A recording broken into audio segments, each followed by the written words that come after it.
చనిపోవడం జరిగింది. సుమారుగా 18 వరకు కోడలు చనిపోయారు. ఇక్కడ అధికార నిర్లక్ష్యం అంటే వీఎస్పీ ఇప్పుడు సమస్యలు ఆరోపిస్తారు. దీనిపై మీరేమంటారు? ఇప్పుడు దేవస్థానంలో ప్రతిసారి రాయరాజేశ్వర దేవస్థానంలో ప్రతిసారి ఈ కోడలు చనిపోవడము కానవతిగా మారింది. దానికి వెంటనే దేవస్థాన అధికారులు ఏ అట్లా కాలేదని చెప్పంటారు. కాబట్టి నేను ఇవాళ వెంటనే ఈవో గారితో మాట్లాడతా. తప్పకుండా ఆ గోవులను రక్షించాల్సిన బాధ్యత వేములవాడ రాజేశ్వర దేవస్థానం మీద ఉన్నది. పైసలు తక్కువ మీరు గోవులను రక్షించకుంటే ఇక భక్తులకు ఏం సౌకర్యం కల్పిస్తారు? గోవులను రక్షించకుంటే ఏం తక్కువైంది? గతంలో కేసీఆర్ గారు వేసి రాయలసీమ దేవస్థానం పైసలు తీసుకుపోయి వేరే కాడ పెట్టాడు. మరి కనీసం ఆ గోవులను రక్షించడానికి సరైన సదుపాయాలు కల్పించి సరైన సౌకర్యం కల్పించి వాళ్ళని కాపాడాల్సిన బాధ్యత ఇలా అధికారుల మీద ఉంది. నేను వెంటనే ఈవో గారితో మాట్లాడితే ఇప్పుడు వెంటనే తప్పకుండా చర్యలు తీసుకోవాలని చెప్పి నేను వాళ్ళని ఆదేశిస్తాను.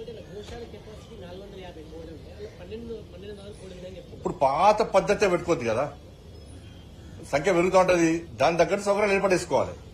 మేము గదే గిరిగించుకొని కూర్చుంటామని కాదు కదా. భక్తుల సంఖ్య పెరుగుతున్నది, గోవుల సంఖ్య పెరుగుతున్నది, ఆదాయం పెరుగుతున్నది. కాబట్టి దాని తగ్గట్టు ఏర్పాటు చేసుకున్న బాధ్యత అధికారులు. ప్రతిసారి ఈ సంఘటన ఇటువంటి సంఘటన జరిగినప్పుడల్లా గదే కారణం చెప్తే తప్పది, అదే కారణం చెప్పి టైంపాస్ చేస్తే తప్పది.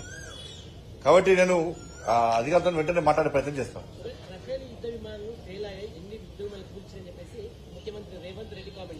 రేవంత్ రెడ్డి గారి యొక్క వ్యాఖ్యలు దేశద్రోహ వ్యాఖ్యలు అవి.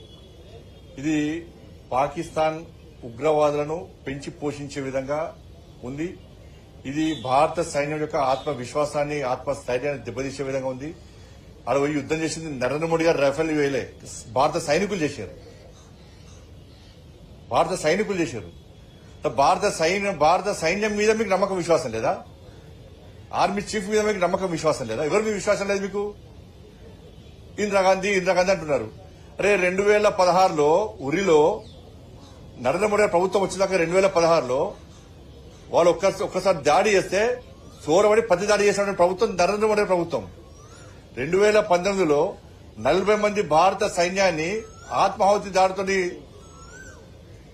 దాడి చేస్తే పుల్వామాలో వెంటనే పాకిస్తాన్ లో చోరబడి సర్జికల్ స్ట్రైక్ చేసిన ప్రభుత్వం నరేంద్ర మోడీ ప్రభుత్వం.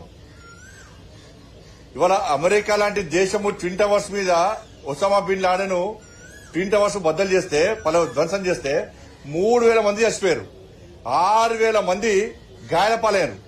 కానీ అగ్రరాజ్యం అని చెప్పుకునే అమెరికాకు ఒసామా బిన్ లాడెన్ ను మట్టుబెట్టడానికి 11 సంవత్సరాలు పట్టింది. 11 సంవత్సరాలు అగ్రరాజ్యానికి.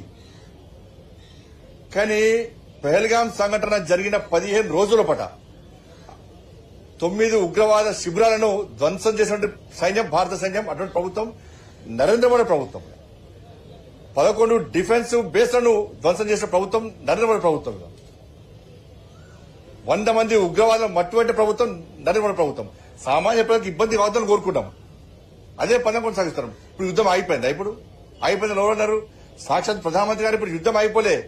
ఉగ్రవాదం అంతరించే వరకు పాకిస్తాన్ ఉగ్రవాదులను వాళ్ళ దేశం నుంచి పెంచి పోషించకుండా ఉండేంత వరకు ఈ యుద్దం నిరంతరం కొనసాగుతూ ఉంటది. ఆపరేషన్ సింధూర్ ఆగిపోలేదని చెప్పి సాక్షాత్ ప్రధానమంత్రి గారు చెప్పారు. కాబట్టి ఇటువంటి పరిస్థితుల్లో మొన్నటి జెండా పట్టుకోని అంటారు, మోడీ గారు సహకరించడం, ప్రభుత్వం సహకరించమంటారు. మరి ఈ కామెంట్స్ ఏంది కదా? ఫక్త్ కాంగ్రెస్ పార్టీకి ఎప్పుడు కూడా దేశానికి వ్యతిరేకంగా మాట్లాడే ఒక ఫ్యాక్షన్ గా మంది కాంగ్రెస్ పార్టీకి. ఇందిరాగాంధీ అంటారు. ఇందిరాగాంధీ హయాంలో పీఓకేను ఎందుకు స్వాధీనం చేసుకోలేకపోయింది కాంగ్రెస్ పార్టీ ప్రభుత్వం? అప్పుడు ఇలా పీఓకే వల్ల కదా కశ్మీర్ అలా అతలకుతలమైంది. వాళ్ళ కశ్మీర్ పండితులు హతమర్చింది పీఓకే వల్లనే కదా. ఏక్ దేశ్ మే దో ప్రధాన్, ఏక్ దేశ్ మే దో విధాన్, ఏక్ దేశ్ మే దో నిషాన్. దీని కారకులు ఎవరు? కాంగ్రెస్ పార్టీ ప్రభుత్వమే. ప్రజలు నవ్వుకున్నారు. అరే ఒక్క దేశంలో 2 ప్రధానులు ఏంది, ఒక్క దేశంలో 2 రాజ్యాంగాలు ఏంది, ఒక్క దేశంలో 2 జెండాలు ఎగరడం ఏంది? దీని కారకులు ఎవరు? కాంగ్రెస్ పార్టీ. దీనికి రాష్ట్ర ముఖ్యమంత్రిగా సమాధానం చెప్పాలి.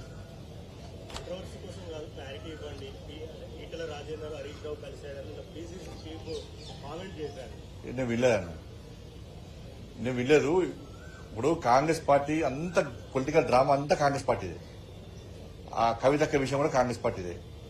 Kalvakuntla arts creation Kalvakuntla art stations ఆధ్వర్యంలో సినిమా నడుస్తుంది తెలంగాణ రాష్ట్రంలో. ఇప్పుడు తీన్ పత్తా అన్నాము చూసి చాలా మంది తీన్ పత్తా పత్తల ఇప్పుడు చార్ పత్తా ఆట నడుస్తుంది తెలంగాణ రాష్ట్రంలో. కల్వకుంట్ల ఆర్ట్ స్టేషన్ ఆధ్వర్యంలో చార్ పత్తా ఆట నడుస్తుంది. హరీష్ రావు గారు, కవిత గారు, కేటీఆర్ గారు, సంతోష్ రావు గారు చార్ పత్తా ఆట నడుస్తున్నది. దీనిలో కేసీఆర్ గారి బాబు జోకర్ ప్రశ్న పెట్టారు. దీంతో ఏమైనా ఇప్పుడు ఈ చర్చతోని ఈ కవితక చర్చలో దీంతో తెలంగాణ రాష్ట్ర లాభం జరుగుతుందని చెప్పండి. ఇదో సమస్య అనేది తెలంగాణ రాష్ట్ర ప్రజలు తెలంగాణ రాష్ట్రంలో మీడియాలో డిబేట్ పెట్టి చర్చించే సమస్య అనేది చెప్పండి. ఇంకా ఆరోగ్యాల గురించి చర్చ జరగాలని గీ లెటర్లు చిట్ చాట్ల పేరుతోని ఇదేం పద్ధతి? వాళ్ళ బీఆర్ఎస్ పార్టీని మీరు గతంలో మీరు అబ్జర్వ్ చేయండి. బీఆర్ఎస్ పార్టీకి సంబంధించిన శాసనసభ్యులు చాలా మంది బీజేపీకి టచ్ లోకి వచ్చినప్పుడు బీఆర్ఎస్ పార్టీ ప్రభుత్వ ఆధ్వర్యంలో కేసీఆర్ గారు ఏం చేస్తుంటే టక్కని మీటింగ్ పెట్టి ఏమన్నా బీజేపీతో కలుస్తున్నామే నాకు కేంద్ర మంత్రి ఇస్తున్నా చెప్పు లేదా ఒక గదే జిమ్మికులు ఇవన్నీ కూడా. బీఆర్ఎస్ బీజేపీ కలవడం అనేది అసలు బీఆర్ఎస్ మేము ఎందుకు పట్టించుకుంటామన్నా? అది ఫామ్ హౌస్ పార్టీ, కుటుంబ పార్టీ, అవినీతి పార్టీ. కవితక్కను అరెస్ట్ చేయకుండా ఉండాలన్న ఉద్దేశంతో బీఆర్ఎస్ బీజేపీతో కలవడానికి ప్రయత్నం చేసింది. కానీ మేము దరిదాపులో రానియాలి, మేము వాళ్ళని దరిదాపులో రానియాలి బీఆర్ఎస్ పార్టీని. ఈ అవినీతి పార్టీకి అవినీతి వ్యతిరేకం. మేము అవినీతి మచ్చలేకుండా దేశాన్ని పాలిస్తున్నాం. 16 రాష్ట్రాలు 16 రాష్ట్రాలు అవినీతి మచ్చలేని ప్రభుత్వాలను కొనసాగిస్తున్నాం. మేము దాని వ్యతిరేకం. మేము కుటుంబ పాలనకు వ్యతిరేకం. మేము ఈ దేశంలో కాంగ్రెస్ పార్టీ కుటుంబ పాలన వ్యతిరేకంగా ఫైట్ చేస్తున్నాం. కానీ బీఆర్ఎస్ పార్టీని ఏ విధంగా మేము చేసుకుంటాం? కాబట్టి ఈ చార్ పత్తా ఆట గురించి చర్చించాల్సిన అవసరం లేదు. మళ్ళీ ప్రజలకు విజ్ఞప్తి చేస్తున్నా, గౌరవ మీడియా సోదరులకు విజ్ఞప్తి చేస్తున్నా, దయచేసి 6 గ్యారెంటీల గురించి చర్చ జరపండి. ఇది కాంగ్రెస్ ప్రొడక్షన్. దీనికంతా కూడా దీని ప్రొడ్యూసర్ ఎవరంటే Congress party. Congress party producer, దీనికి డైరెక్షన్ కూడా కాంగ్రెస్ పార్టీదే.